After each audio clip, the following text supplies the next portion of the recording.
네, 안녕하세요. 경제와 주물 박종현 박사입니다. 저는 현재 보험회사에서 유가증권 운용을 총괄하는 증권운용부장을 맡고 있고요. 과거에는 한 12년 정도 증권사에서 애널리스트로 근무를 했습니다.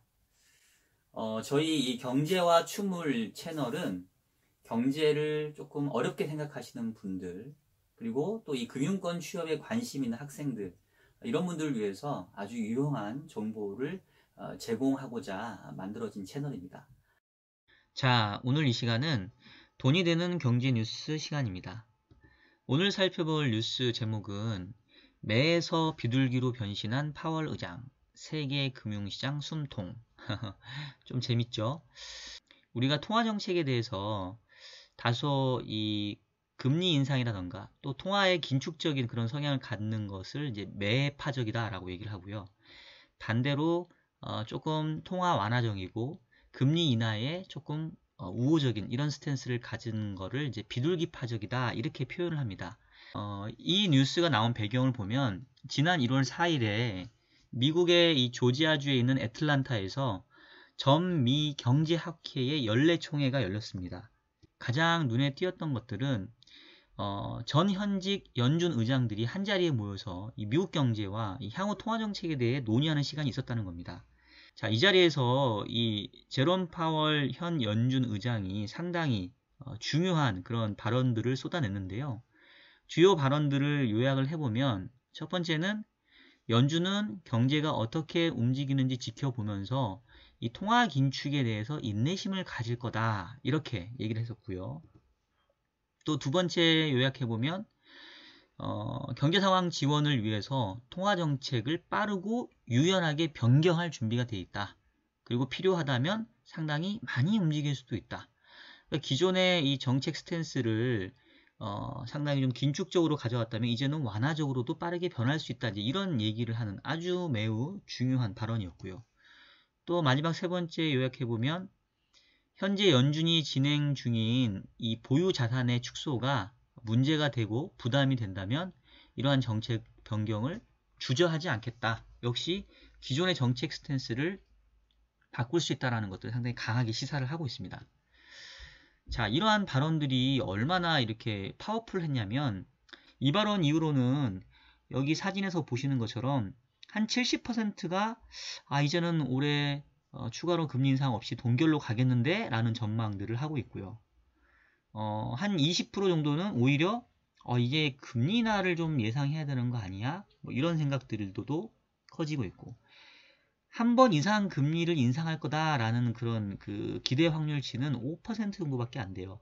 이제 여기에 나온 이 수치들은 미국에 보면은 그 CME 선물 시장에 그 연방 기준금리, 즉 미국의 기준금리를 거래하는 시장이 있습니다. 그 시장에서 반영되어 있는 기대 확률의 분포가 지금 이렇게 바뀌고 있다는 얘기예요.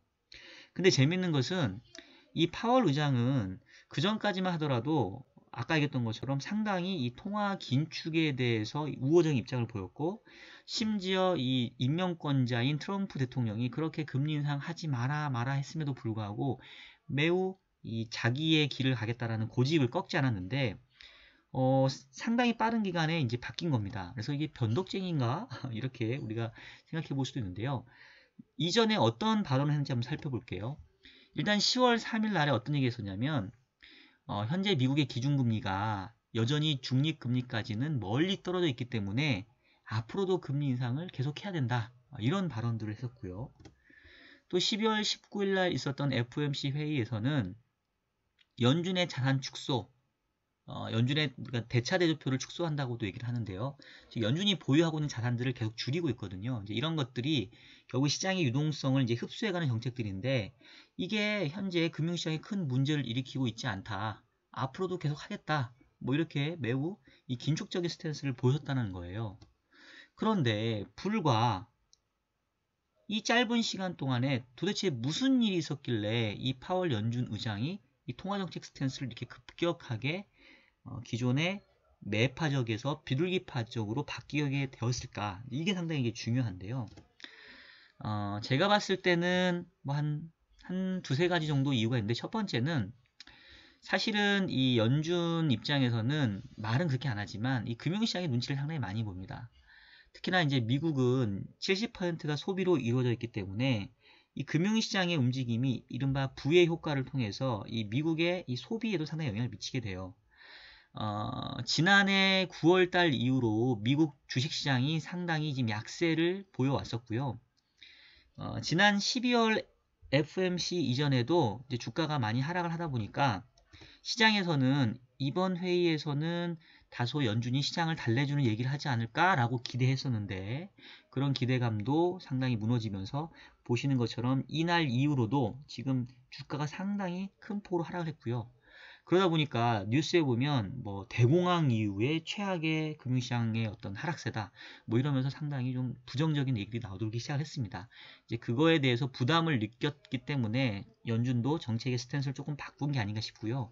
뭐 그러면서 다시 또 주가가 좀 빠르게 반등하는 모습들을 또 보여주고 있어요. 자, 두 번째 이유는 연준이 계속해서 금리 인상을 고수했던 이유는 결국은 중립금리까지는 아직은 미치지 못했기 때문에 금리를 더 올려야 된다라는 얘기고요. 도대체 이 중립금리가 뭐냐? 중립금리라는 거는 말 그대로 경기에 부담을 주지도 않고 그렇다고 해서 경기를 지원하지도 않는 말 그대로 중립적인 금리 수준이에요.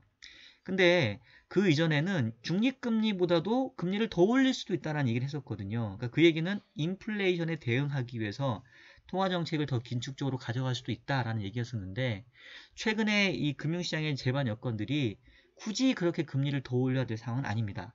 대표적인 게 바로 유가인데요. 유가가 지난해 10월 달에 76불 정도에서 단기 고점을 찍고 불과 지금 뭐 한 3, 4개월 만에 한때 40불대 초반까지 갔다가 지금 50불대 정도 돼요. 매우 크게 하락을 하면서 전반적으로 이 물가에 대한 압력들을 낮추고 있고요. 실제로 최근에 발표된 미국의 소비자 물가를 보니까 전년 동기 대비로는 이미 지난해 하반기 이후부터 낮아지면서 지금 이제 2%까지도 내려왔는데 2%라고 하는 수준은 미국 연준이 목표로 하는 이 물가 목표치입니다. 그 수준을 지금 웃돌았다가 다시 지금 하회하는 그런 상황들로 지금 왔다라는 거고요. 전월비로 보게 되면 마이너스를 지금 기록을 했어요. 즉 이제 이런 걸 감안해 보면 연준 입장에서 현재의 기준금리가 얼추 중립금리에 다가왔는데 여기서 더 금리를 올릴 필요가 있겠냐? 이제 이러한 깨달음이 좀 들었다라고 보시면 될 것 같아요. 자, 그러면 이제 이게 향후에 어떤 변화들을 가져올 것인지 이거가 상당히 중요하겠죠. 자, 원래 연준은 12월 FOMC에서 이른바 이 점도표를 통해서 2019년 정도에는 3번 정도 금리를 올릴 겁니다 라고 예고를 한 바 있었어요. 근데 지금 상황들로 감안해보면 뭐 3번 택도 없고요. 뭐 2번도 힘들 것 같고 아까 이 시장에서 지금 기대하고 있는 바는 아마도 올해 금리 인상 없을 거다. 잘해야 올해 하반기 가서 한 번 정도 인상을 좀 검토해보는 이런 상황이지 않을까 싶고요. 자, 이렇게 되면 결국은 그동안 미국의 긴축 기조에 의해서 이 달러화가 강세를 보였던 것들이 다시 이제 약세로 보이는 이런 상황들로 나타날 수 있을 겁니다. 이미 달러 인덱스가 작년 말에 고점을 찍고 지금 하락세로 전환을 했고요. 뭐 아주 빠르게 떨어지진 않겠지만 그래도 추가적으로 달러화가 좀 약세를 보일 가능성이 커진 것 같아요.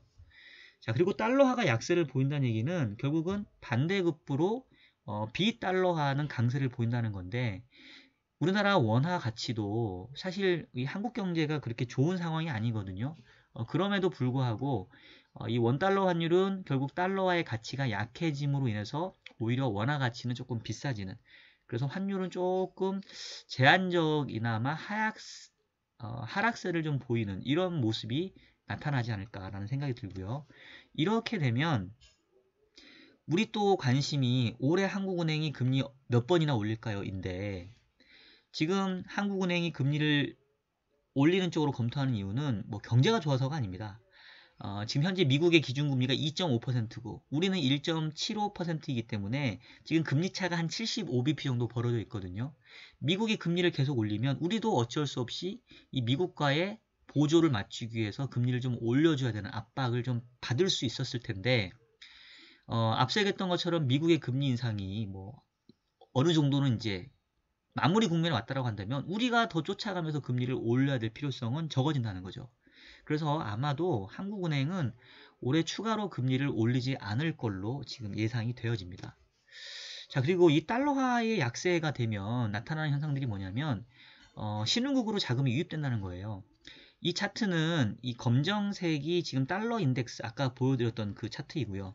빨간색은 이 MSCI 이 신흥국 주가지수를 이제 지수화한 건데 보시면 이 달러화의 가치와 이 신흥국의 주가지수의 흐름이 뭐 거의 거꾸로 가는 모습들을 확인할 수 있습니다. 즉 달러가 강해지면 신흥국 주가가 약하고 달러가 약해지면 오히려 신흥국 주가가 강해진다는 얘기예요. 최근 상황들은 달러가 약해지면서 이 신흥국의 주가지수가 다시 조금 반등하는 모습들을 보여주고 있고요. 이런 흐름들이 국내 주식시장에서도 좀 긍정적으로 작용할 것 같아요. 우리 코스피가 연초에 2000을 깨고 시작하면서 상당히 좀 부정적인 이런 모습들을 보여줬는데 그 이후에 빠르게 지금 반등하고 있는데요. 이제 이렇게 반등하고 있는 것도 결국은 달러화의 약세의 전환에 힘입어서 이 해외 자금들이 지금 유입되면서 나타나는 변화들입니다. 실제로 지금 연초 이후에 이 외국인들의 상위 20개 매수 종목을 보게 되면 뭐 삼성전자부터 콤텍 시스템까지 쭉 있는데요. 보시면 외국인 상위 종목들의 주가 상승률이 상당히 좋습니다. 특히나 상위 5개 종목을 보면 삼성전자, LG디스플레이, 메리츠종금, SK하이닉스, 한국전력 이렇게 보시면 주가 상승률의 평균치가 뭐 거의 6, 7%가 돼요. 근데 여러분 재밌는 게 최근 뉴스를 보시면 반도체 사이클이 꺾였다. 반도체 종목들, 기업들의 수출이 상당히 안 좋다. 뭐 이렇게 부정적인 얘기를 하고 있는데요.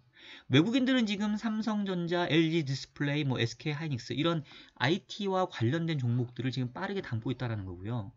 그로 인해서 SK 하이닉스 같은 경우에 보시면 최근에 안 좋은 기업 실적과 이 반도체 업황에도 불구하고 오히려 외국인들의 매수세가 연초부터 지속되면서 최근에 거의 저점 대비 10% 정도 급등하는 모습들을 지금 보여주고 있어요. 그러니까 결국 지금 현재 주식시장은 이 펀더멘탈이 주도하기보다는 이 외국인의 수급이 이 주도하는 장이다라고 보시면 되겠고요. 뭐 길게 보면은 주식시장을 좋게 보긴 좀 어렵습니다. 다만 우리가 약세장 속에서도 일시적으로 주식시장이 강세를 보이는 것을 우리가 베어마켓 랠리라고 얘기를 하는데요. 한 1분기 정도에는 뭐 적어도 그런 움직임이 나타날 수 있는 재반 여건이 좀 마련되고 있지 않냐라는 생각이 들고요. 우리가 관심 있게 봐야 될 종목들은 결국은 이 외국인들의 상위 매수 종목에서 찾아봐야 된다. 지금은 업황의 어떤 실적이라던가 펀더멘탈보다는 철저하게 외국인의 수급 위주로 시장을 좀 접근해야 되지 않을까 이런 생각이 좀 들고 있습니다. 자, 그러면 우리가 앞으로 중요하게 봐야 될 변수는 뭘까요? 지난해에 이 주식시장에 조정을 가져왔던 게 크게 보면 통화정책에 대한 부담들, 그리고 또 하나는 미중 무역 분쟁, 이 양극의 부담이었는데요. 지금 이제 연준의 정책 스탠스가 바뀌면서 통화 정책에 대한 부담 좀 덜었단 말이에요. 그럼 남아있는 건 결국은 이 미중 무역 분쟁이 어떻게 진행될 것이냐인데 지난주에 지금 실무진들 협상이 진행됐고요. 트럼프 대통령과 시진핑 주석이 둘 다 상당히 회담이 좀 성공적이었다는 얘기를 하고 있습니다. 물론 구체적으로 나온 게 없고요. 지금 미국과 중국은 이른바 패권 다툼을 벌이고 있기 때문에 단기간에 이 둘 사이가 빠르게 화합을 하고 뭔가 문제가 해결되기 쉽진 않아요.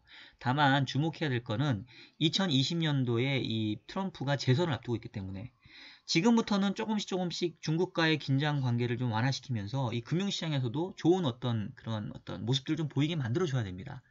그런 것들을 감안해 보면 조금은 단기적이지만 미중 간의 무역 분쟁에 대한 긴장감도 다소 조금 완화되는 쪽으로 갈 수 있지 않을까 싶고요. 이런 것들까지 확인이 된다면 대부분 올해 주식시장을 상당히 조금 부정적으로 바라보고 있는데 역설적으로 오히려 지금처럼 눈높이가 낮아져 있을 때가 주식시장의 반등이 좀 나타날 수 있는, 특히 상반기 그 중에서도 1분기가 의외로 주식시장이 강세로 갈 수 있기 때문에 앞서 얘기했던 것처럼 외국인들의 상위 매수 종목들을 중심으로 여러분 한번 관심을 가지고 지켜보시면 좋지 않을까라는 생각이 듭니다. 자, 지금까지 영상이 마음에 드셨다면 좋아요 눌러주시고요. 앞으로 계속 업데이트되는 돈이 되는 경제 뉴스 궁금하시다면 구독 눌러주세요. 지금까지 경제와 춤을 박종현 박사였습니다. 감사합니다.